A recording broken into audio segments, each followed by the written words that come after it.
Kumusta mga kanoysi? Welcome back sa ating YouTube channel, Pilipinoysi. So ngayong araw, another update naman tayo about sa politika ng ating bansa. So ang video ito ay mula kay sa iyong araw. So meron to pang magat na PDP laban, hindi akalaing hindi pala si PBBM ang binabangga. Mas matindi at mas matigas pa. Diyos ko dahil. So ano to men, hindi lang daw si PBBM mas matindi at mas matigas pa daw. So bago natin simulan sa iyong araw, suportahan nyo yan. Tapos syempre kung trip nyo ng mga ganitong reaction video, may kasama kayong manood. Huwag nyo na rin kalimutang suportahan yung YouTube channel natin, Pilipinoysi. So mga kanoysi, hindi na natin ito patatagalin pa.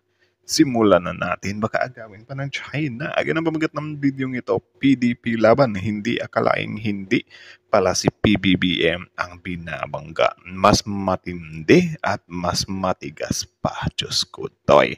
So again, sa iyong araw, Pilipinoysi. So like, comment, share, subscribe.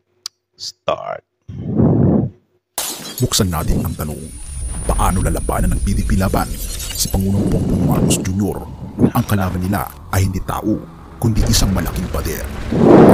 Ang pader na ito, panoorin mo Baka ang pader na yan is si Father. mga kaibigan at malalaman natin ang isang sagot na hindi natin inaakala. So, maskin ako, na-curious din ako dito, men, kasi anong pader yan, anong pader yan? Though, alam naman natin na lahat na, yun nga, yung mga presidente natin mostly, meron talaga yung some kind group, like for example, si PRRD, yun nga, yung PDP laban. So, yung kay BBM, dito daw natin malalaman,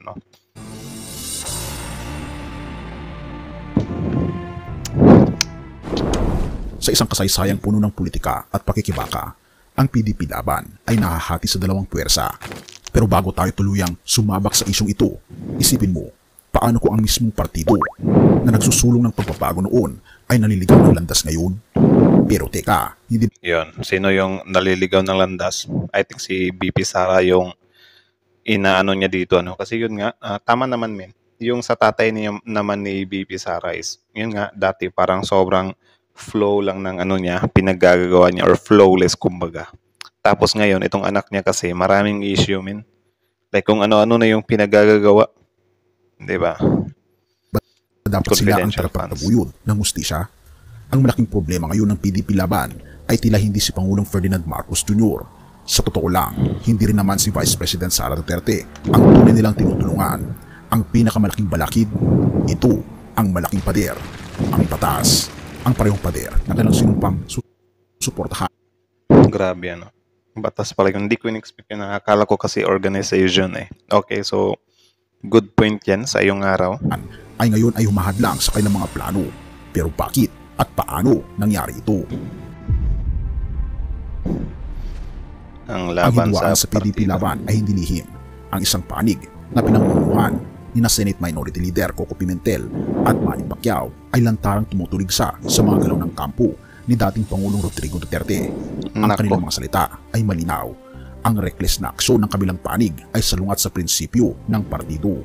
Kung hindi mo pa rin napapansin, ang mismong PDP laban ay hati at ito'y nagiging malinaw na tila isang bangkang lumulubog habang pinagtatalunan kung sino ang kapitan.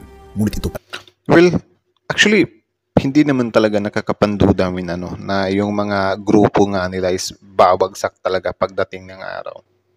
Kasi halimbawa ganyan, yung sa Dilawan dati, yun? Liberal Party. Nagka-problema. Yun, lumubog. Ngayon, itong PDP naman. Kasi yung grupo nyo kasi, siguro at first, sobrang ganda ng hangarin. Pero syempre, sa na yan, kung sino-sino ng tao pinapasok nyo dyan, tapos yung mga tao na pinapasok nyo, kanya-kanya ng mga karakas, edi lulubog talaga, di ba? Kanya-kanya ng issue. So, yung kay BBM ngayon, or yun nga, kasi ang ibig sabihin naman isa yung araw dito is yung batas. So, I think yung batas talaga yung isa sa pinakabalaki din talaga, men. Though, goods yun, of course. lang ang simula. Ating pagpatuloy, ang kampo ni Duterte ay nananawagan para sa isang people power rally sa EDSA Shrine. Ang tanong, ano ba talaga ang layunin nito? Depensa sa BP o pag-alsa laban kay PBBM o simpleng ingay upang magmukhang may ginagawa? Pero teka, ang mismong konsepto ng people power ay nakaugat sa tunay na damdamin ng masa, hindi sa personal na interes. Pati din tong people power nila, para sa akin sobrang palpak talaga, min. Subalit bakit tila ang masa ay hindi nagpapakita ng suporta? Simple lang ang sagot. Ang mga Pilipino ay pagod na sa politika ng kaguluhan. Ang panawagang ito ay nakikita ng marami bilang isang self-serving na hakbang na hindi tunay na sumasalamin sa kanilang prinsipyo. Halimbawa ganyan, yun nga, yung people's power kasi dati, iba yung pinaguhugutan ng mga tao. Yung people's power kasi ngayon, min, yung tipong isang tao lang yung pinoprotektahan mo, isang angkan yung pinoprotektahan mo. Sino bang may ganang makilahok dyan? Diba? Siguro yung mga diehard lang talaga or yung mga fanatics lang talaga. Ang pader ng batas. Habang si PBBM ay nanatili sa anino ng konstitusyon, ang kampo ni VP Sara at ng PDP Laban ay tila kumakapit sa manipis na hibla ng emosyonal na panawagan. Ang batas na dapat nilang kalasag ay ngayon nagiging kanilang kalaban. Ang resulta, walang malinaw na estratehiya kung paano babanggain ang pader na ito. Pero paano nila malalampasan ang batas kung ang kalaban nila ay ang mismong pundasyon nito? Ang kanilang desperasyon ay nagbubunga ng kawalang direksyon. Sa kabila ng malakas na retorika, hindi nila maikakaila na ang kanilang mga hakbang ay tila mga patibong na sila rin ang nahuhulog. Sino yung patibong nila? Sino yung madalas na nagkakamali dyan sa paghakbang? 'Di ba si VP Sara? Nagtuloy-tuloy eh. Confidential funds, 'di ba? Yung pagbabanta niya sa presidente, sa first lady, sa house speaker, 'di ba? Yung sa libro niya na 10 million. 'Di ba? Sobrang daming issue, men. Kaya syempre, sobrang hirap din linisin nun. 'Di ba? Pero bago ang lahat ng yan, may pasabog ako sa inyo dahil ang Great Controversy na isa sa pinaka-best-selling na libro ngayon patungkol sa propesiya sa Biblia ay halos 40% off. Mabibili mo ito sa halagang 497 pesos na lang. Kung interesado ka kaibigan, i-click mo sa description sa baba at mabubuksan ang iyong mga mata. So yun, if interested daw kayo dyan, bili kayo. Yung original video link ng video to nasa description box below. Tapos yun, puntahan nyo yung link ng description ni sa iyong araw. At yun, kung gusto nyo lang na bumili ng libro niya. Malinaw na pangitain sa iyong hinaharap, tayo magpatuloy. Ang sagot ay malinaw, ngunit mahirap tanggapin. Hindi si PBBM ang kanilang kalaban, kundi ang kanilang sariling pagkakawatak-watak at kakulangan sa konkretong plano. Kung ipipilit nila ang isang people power na walang puso at batayan, ang tunay na magtatagumpay ay hindi ang kanilang kampo, kundi ang sistemang kanilang binabatikos. Purihin ang ating Panginoon. Ewan ko, men, if siguro hindi si VP Sara yung pinatakbo nilang vice president. Or hindi sila ni BBM, hindi sila nagtag. Baka pa rin, solid pa rin yung DDS hanggang sa ngayon. 'Di ba? Sadyang lang talaga. Yun nga, yung sa confidential funds, doon kasi siya nakita ng butas eh. Yung mga naman nila, yung sa side naman nila, parang doon lang sila nag-i-stick na, ganyan lang, gusto nyo kasi siraan si VP Sara. Well, natural. Lahat naman siguro ng nasa politika nagsisiraan eh. Kaya nga, kung ayaw mong masiraan, edi magtrabaho ka na maayos. 'Di ba? Ganyan. Simpleng, simpleng tanong lang naman. Ano yung confidential funds mo? Ayun, walang masagot. Mateo 12 verse 25. Ngunit alam ni Jesus ang kanilang iniisip, kaya't sinabi niya sa kanila, ang bawat kaharian na nagkakabahabahagi laban sa kanyang sarili ay mawawasak, at ang bawat lungsod o sambahayan na nagkakabahabahagi laban sa kanyang sarili ay hindi mananatili. Ang sitwasyong kinakaharap ng PDP Laban ay maaaring maiuugnay sa mga salita ng ating Panginoon Hesus tungkol sa pagkakabahabahagi. Ang anumang grupo o organisasyon na nahahati ay humaharap sa tiyak na pagbagsak. Ang kanilang pagkakawatak-watak ay nagpapakita ng kakulangan ng iisang direksyon at layunin na nagiging hadlang sa kanilang kakayahang magtagumpay. Parang sila lang din yung nagpapatunay na wala talagang forever. Teksto ng politika, mahalagang tandaan na ang tunay na liderato ay hindi nakabatay sa pansariling interes, kundi sa kapakanan ng nakararami. Ang pagkakaisa ay hindi lang kinakailangan para sa tagumpay, kundi para rin sa pagtitiyak na ang bawat hakbang ay makatauhan at nakatuon sa ikabubuti ng sambayanan. Ang hamon sa PDP Laban at sa sinumang nahaharap sa pagkakabahabahagi ay muling hanapin ang kanilang pundasyon at muling pag-isipan kung para saan at para kanino ang kanilang mga ginagawa.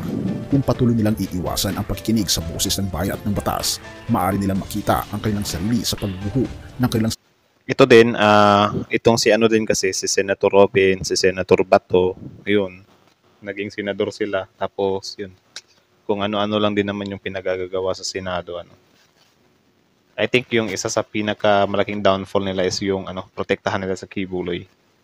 'Di ba? Na parang ewan ko kung may nangyayari bang ano kasi alam naman siguro nila min or I don't know na nasan si Kibuloy ba pero ang naging labas kasi noon dati parang ano nila, parang pinoprotektahan nila si Kibuloy, 'di ba? Kaya sa batas naman, patas naman lahat, 'di ba? Hindi naman porket kapartido nyo yan or kasama nyo yan, kaibigan nyo yan, pwede nyo siyang anuhin na, ano I mean, hindi siya nagpapakita kasi, kasi, tawag dyan, baka anuhin lang siya dyan sa korte or sa senado. Something like that. Kung malinis naman yung konsensya mo, kung wala namang makikitang ibubuta sa'yo, hindi ka naman, di ba? Hindi ka naman siguro, tawag dyan, makukulong or makikitaan na guilty ka. If ever malinis ka talaga.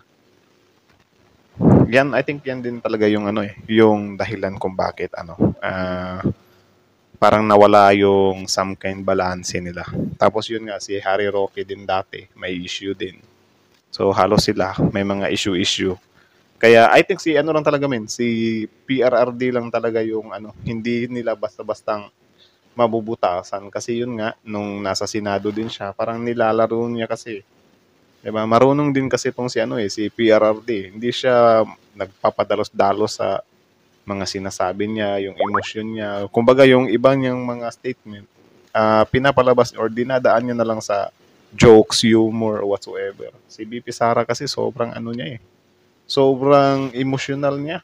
'Di ba? Like biruin mo, ako kapag may contact na ako, hindi kayo titigilan. Tutun ba kayo? Something like that. Ayun. Lalo tuloy pumangit yung imahe niya. Sariling itinayong sistema. Tanong para sa pagmumuni-muni, sa iyong buhay, mayroon bang bahagi na nahahati at nangangailangan ng pagkakaisa? Ano ang magagawa mo upang maibalik ang direksyon sa tamang landas? Purihin ang ating Panginoon Diyos at tayo Yun. naman. O aming Amen. Panginoon Diyos na sa langit, Diyos ng katulungan at kapayapaan, lumalapit kami sa iyo ng dalangin para sa aming bansa at sa mga lider na nagtutunggali sa hamon ng pagkakabahabahagi.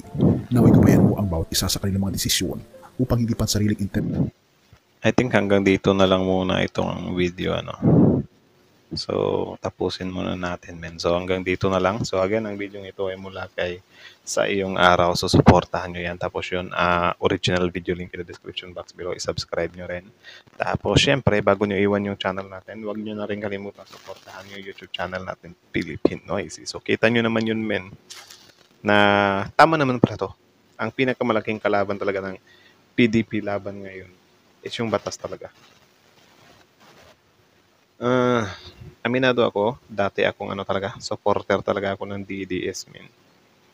Diba? Like, umabot talaga tayo sa punto na parang tayo, inaano natin yung drug war na parang, grabe. At least malinis, 'di ba? Something like that. Malinis yung yung lipunan natin. Kasi sabi nga nila na isang drug addict or whatsoever is pwede siyang makasave ng ilang mga inosente. Kasi yun nga yung iba is ng gagahasa or whatsoever. 'Di ba? Kung ano-ano yung pinagagagawa. So parang doon napabilib tayo na goods nga yung layunin nila. Pero yun nga, naman, wala naman talagang forever. Kasi alam naman na nating lahat siguro dati na yung drug war nga is meron nga siyang nilalabag na batas. 'Di ba? Which is yung yung human rights. 'Di ba? So, yun lang naman kasi yun nga sabi ko sa inyo, pagkakaakala ko kasi kay PRRD, willing siya na yung magsakripisyo or i-face yung mga consequences para lang talaga luminaw or maging maganda tong bansa natin. So parang medyo ako doon na siguro willing siyang mag take ng fall na siya yung sisisihin, siya yung mananagot after that. Kasi sobrang tapang niya dati na parang yung mga pulis, sige, ligpit nyo, something like that. Akong bahala sa inyo. Pero yun nga, nung after ng term niya, biglang nagbago yung ihip ng hangin.